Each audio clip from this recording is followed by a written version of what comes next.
2 degrees Celsius, 2C for short, the equivalent of 3.6 degrees Fahrenheit. Why is that temperature talked about so much in relationship to climate change?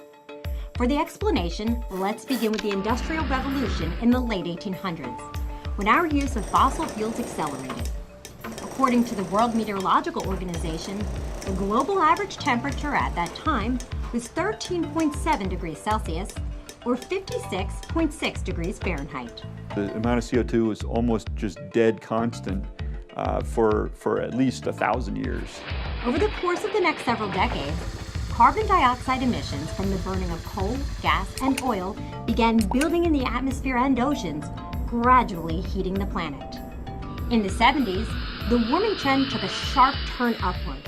Around this time, it was an economist, William Nordhaus, who first suggested the significance of 2C as a critical threshold.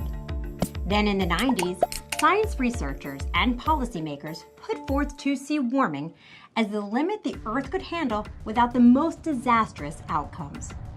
That limit became formally recognized by the United Nations Climate Change Group in 2010. You have more warming than 2C, then you start getting into really serious economic consequences, social consequences. Since the late 1800s, the world has heated by about 1 degree Celsius, a little under 2 degrees Fahrenheit. A warming of 1C may not seem like much, but with just that increase, we're already living with rising seas, record-breaking heat, changes in precipitation patterns, and more wildfires.